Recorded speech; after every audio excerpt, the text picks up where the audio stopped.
When I was a kid, I was fascinated by RBI Baseball.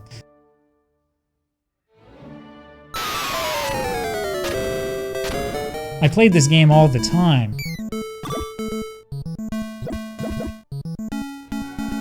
I loved the sequels as well, especially RBI 3.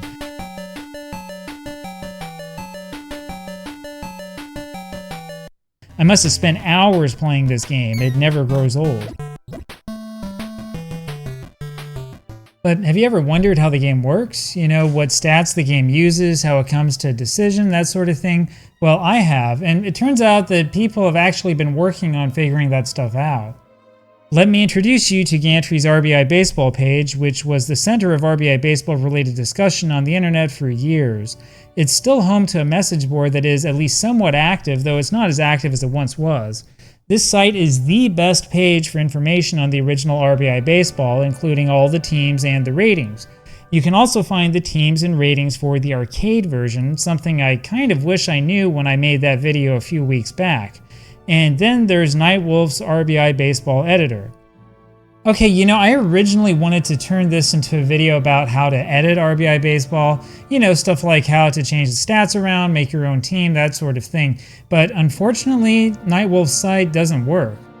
Now, there is an RBI Baseball Manager tool you can download. It's from 1998, which means that really old websites like Zophar's Domain hosted it. The only problem is that it's not compatible with modern versions of Windows. It doesn't even work on my Windows 7 installation. I know I should probably install a virtual machine with something like Windows 98 on it just for stuff like this, but unfortunately I ran out of time for this video. But it's no big deal, I can still show you how all this works anyway. So let's dig into the guts of the game, starting with the hitters. Okay, if you check out sites like GameFAQs, you'll see roster lists like these. RL tells you if the hitter is right or left-handed. You've got his stats, batting averages, and home runs, which are displayed in-game. Based on my limited research, batting average and home runs don't do anything. It's just something displayed to the player. Correct me if I'm wrong. The stuff that really counts is in this column, the power rating. The power rating determines the player's ability to hit deep flies and home runs. So a player like Jose Canseco is going to hit a lot more deep flies.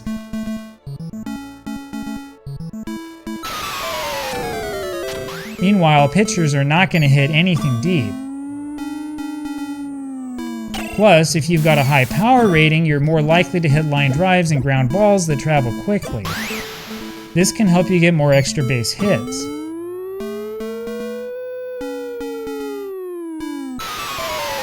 So you can think of the power ratings as a good hitting rating.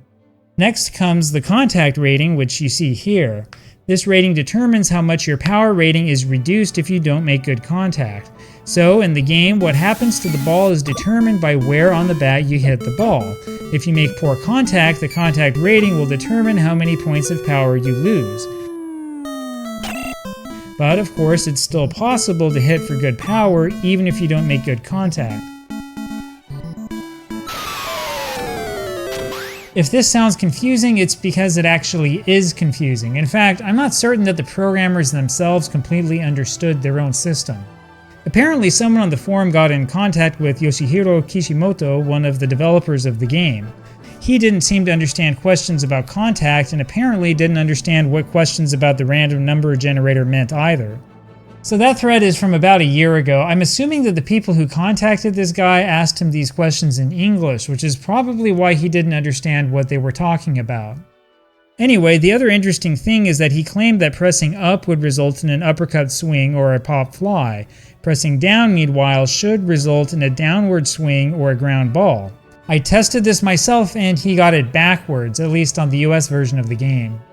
Actually, if you hold up, you're much more likely to hit a ground ball. Sometimes you will hit a home run, of course. But if you hold down, you're a lot more likely to hit the ball in the air.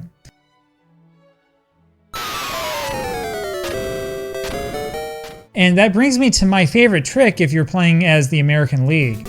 Don't let Willie Randolph bat in the number 1 slot. Instead, replace him with Mark McGwire. You see, pinch hitters get a power boost for their first plate appearance for reasons nobody has ever really talked about. Then you go down to the bottom of the batter's box and hold down. You've got a tremendous chance of hitting a leadoff home run on the first pitch. And you can do stuff like that with any team in any version of the game, provided that you know who on the bench has the high power rating, of course. But what about the pitchers?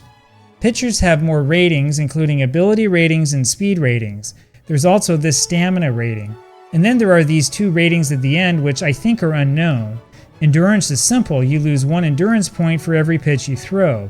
If you throw a fastball or a slow ball, you lose 2 endurance points. If endurance goes to 0, your speed starts to fall. And as you can see, relief pitchers have extremely low endurance ratings. So you want to keep your starter in as long as you can, and you want to back away from throwing nothing but fastballs. Now, it's not hard to get the computer out, but this is a lot harder if you're playing competitively against another human being. At some point in time, you're going to have to figure out what to do with a pitcher who has lost his stuff. As you can see, there are 3 speed ratings. One is for fastballs, one is for curveballs, and one is for sinker balls. One of my favorite things to do with a great pitcher is to throw nothing but curveballs against the computer. You can strike out multiple hitters this way because of how the game's physics work. And the cool thing is that curveballs don't give the extra hit to your stamina. Finally, you've got these ability ratings. Each pitcher has 2 curve ratings. The first is how well the ball curves to the left. The second is how well it curves to the right. As you might know, with a good pitcher, you can throw a curveball going one way and then move it the other way right before it crosses the plate. But he needs good curve ratings to be able to do that. And then you've got the drop rating. That rates how well he throws the drop pitch, which is the pitch that always drives me nuts when I'm batting. A high drop rating means he is better at throwing the pitch when he's tired. And there you have it. It's pretty simple, right? But the interesting thing is that this basic system is the same for all the RBI games, on the NES at least. This apparently includes Famicom 90. You can see that through this editor page for that game. Unfortunately, this editing tool also doesn't work, but you can see that the inputs are the same as for the original game. There's also a group out there that made an online editor for RBI Baseball 3. And what do you know? That game uses the exact same inputs for batters, and pitchers are also rated exactly the same way. I've suspected for a while now that RBI 2 and 3 are just rehashes of the original game with updated graphics and sound. In fact, sometimes I can get the same curveball trick to work against the computer.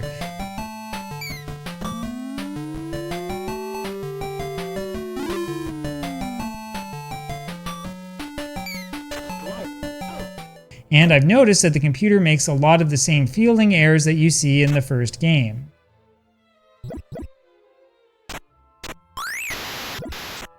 Well, there it is in a nutshell, how RBI Baseball works. Now, I know that there are other differences in the later games, especially in the Japanese versions.